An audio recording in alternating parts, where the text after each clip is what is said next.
Mula dito kay Bybet, ayan, bubuksan po natin siya at pupunta tayo sa deposit. Make sure po nakalagay sa asset ang ating account. Kapag GCash po ang gusto nating isend, ayan, Fiat to P2P po ang gamit natin. So, ipalitan natin ng GCash yung method natin para automatic lalabas po ang yung mag-allowed na tatanggap ng GCash. So, make sure po na naka-GCash po siya.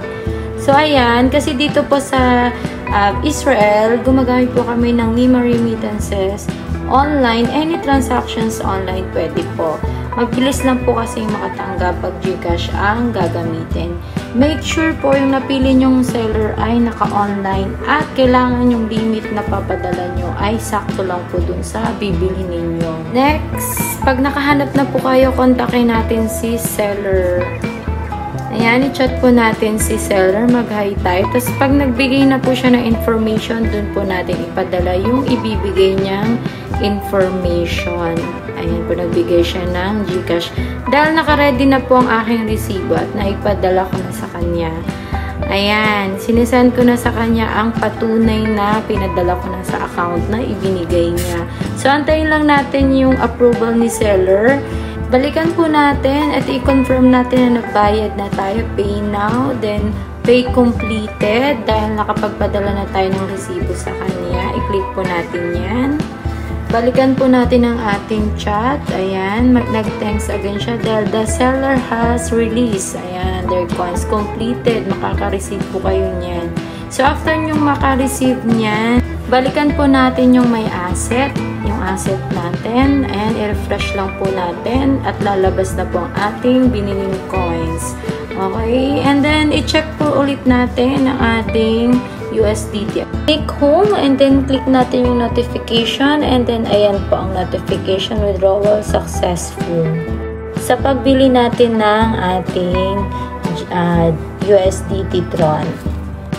Paano mag-recharge ng electronic wallet from Bybet? Okay? Dito sa ating account, pag nag-sign up na kayo or nag-sign in na kayo, ito ang makikita ninyo. Okay? Punta tayo sa asset and then makikita nyo ang inyong total asset. Pag nasa load na kayo ng inyong asset, click Crypto USDT. Okay?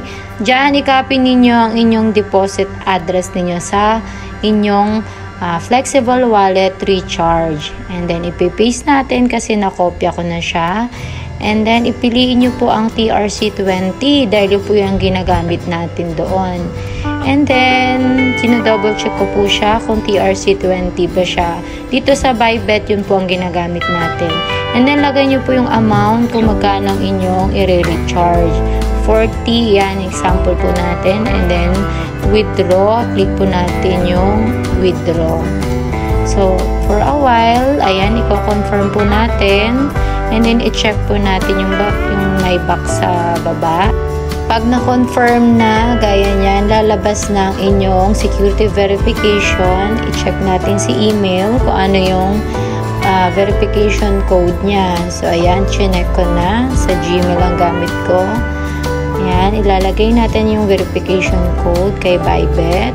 Dalawa po ang gagawin natin kay Authenticator. So, kailangan may Google Authenticator din po kayo. Ayan, lalagay ulit natin yung isa pa. And then, confirm. Ayan, withdraw application submitted. So, mag-aantay lang po tayo ng ilang minuto. Then, after po nyan, balik po tayo sa ating asset. Nakita nyo, nagbawas na po siya. Click po natin yung home para malaman natin kung talagang nag-withdrawal successful siya. Ayan. This channel does not promote or encourage any illegal activities. All contents provided by this channel for content purposes only.